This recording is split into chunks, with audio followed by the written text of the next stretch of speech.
Now ہم جلدی سے بات کرتے ہیں اس کے سلوشن پہ. سب سے پہلا سلوشن وہ یہ ہے کہ اپنی نظریں نیچے کر لیں. حدیث بات ہے جو نظریں ہیں نا بری نظر یہ شیطان کے تیر ہیں اور شیطان کا سب سے پہلا حملہ ہے. اس کے تھرو ساری چیزیں اندر جلد میں جاتی ہیں. اگر یہ آنکھیں جھکی رہیں تو دل کے حالات ٹھیک رہیں گے, اور اگر آنکھیں اٹھی رہیں اور یہ نیچے نہ ہوئی تو دل تباہ برباد ہو جائے گا, حتیٰ کہ انسان کہاں تک پہنچ جائے گا. اور بات ساری شروع ہوتی ہے تھاٹس کے ساتھ. انسان کو تھاٹس آتی ہیں, تھاٹس پہ جب وہ پرسسٹ کرتا ہے ان کو ختم نہیں کرتا, اعوذ باللہ من الشیطان الرجیم پڑھ کے نہیں چھوڑتا, تو کیا ہوتا ہے فیلنگز ڈیولپ ہونا شروع ہوتی ہیں. اور جب فیلنگز کو انسان ختم نہیں کرتا, روکتا نہیں ہے, تو کیا ہوتا ہے ایکشن کرتا ہے وہ. اور جب وہ ایکشنز کرتا رہتا ہے حتیٰ کہ اس کو روکتا نہیں ہے, تو وہ اس کی سیکنڈ نیچر اور بیہیویئر بن جاتا ہے. یہ ایک سائیکل ہے جس کو ہم کرتے ہیں. اگر ہم تھاٹس سے ہی رک جائیں, جو شیطان نے وسوسہ دیا کہ اس شخص کو, اس عورت کو دیکھو, یہ وہ جو عورت ہے کتنی وہ آئی تھنک تمہارے بارے میں انٹرسٹڈ ہے اور she is an easy prey for you, یا تم اس کے بارے میں ایسا کرو, اس کو ٹیکسٹ کرو. یہیں سے اگر انسان نہیں رکے گا تو کیا ہو جائے گا, حتیٰ کہ وہ ایک ایسی بری عادت میں ڈل جائے گا کہ جہاں پہ اس کے نکلنا بہت مشکل ہو جائے گا, وہ پھنس جائے گا. تو سب سے پہلے نظر نیچے. دوسری چیز, اگر انسان کو شہوات ڈیزائرز تنگ کر رہی ہیں تو وہ روزے رکھیں, کیونکہ روزہ بہت بڑی چیز ہے جو کہ انسان کی شہوت کو روکتا ہے. ٹھیک ہے. تیسری چیز شادی, اس کا ایک بہت بڑا علاج ہے. اگر انسان کو شہوت تنگ کر رہی ہے تو یو شوڈ گیٹ میرڈ, اور اپنی خواہشات کو اس کے صحیح جگہ پہ استعمال کریں. ٹھیک ہے. چوتھی چیز, اچھی کمپنی ہونا اور بری کمپنی سے بچنا. کیونکہ بری کمپنی جو ہے نا, اگر ایک بری کمپنی میں انسان ہے اور وہ عورتوں کے بارے میں بات کریں یا اس کے بارے میں بات کر رہے ہیں یا پورنوگرافک مٹیریل کے بارے میں بات کریں یا کسی مووی کے بارے میں بات کریں جس میں لسٹ فل اور وہ ہے, تو آپ ایگزیکٹلی ان کے پیچھے چلنے شروع ہو جائیں اور آپ اس چیز میں پڑ جائیں گے جہاں پہ آپ کی بری کمپنی جا رہی ہے. تو اس چیز سے, بری کمپنی سے بچیں. چاہے آپ جتنے بھی نیک ہیں, قرآن کے حافظ ہیں, متقی ہیں, داڑھی رکھی ہوئی ہے, سب کچھ ہے, بری کمپنی میں رہیں گے تو الٹیمیٹلی, عربی کا مقول ہے الصاحب صاحب, جو آپ کا صاحب ہے نا, جو آپ کا کمپینین ہے, وہ صاحب ہے. ہی از اے پولر, جو آپ کو کھینچتا ہے حتیٰ کہ آپ کو وہیں پہ لے آتا ہے جہاں پہ وہ کھڑا ہوا ہے, اور اس کا بہت انفلوئنس ہوتا ہے. ابن قیم الجوزی رحمہ اللہ کہتے ہیں کہ برا دوست سام سے بدتر ہے, کیونکہ سام تو انسان کو ڈنگ مار کے موت کے منہ میں ڈالتا ہے.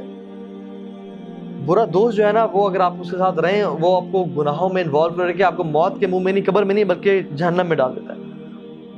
اور پھر ابن قیم کہتے ہیں کہ برا دوست شیطان سے ہی بدتر ہے, کیونکہ وہ شیطان تو آپ کو آتا ہے اور کان میں وسوسے کرتا ہے کہ یہ کام کرو, فلاں کام کرو.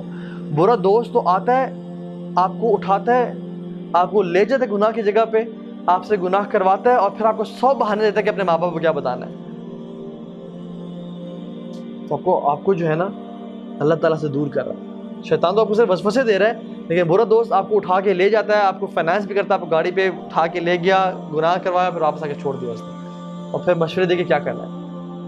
تو یہ چیز ہے, بری کمپنی سے بچیں ہر حالت میں. اسی طرح سے وہ کہتے ہیں کہ an empty mind is devil's workshop.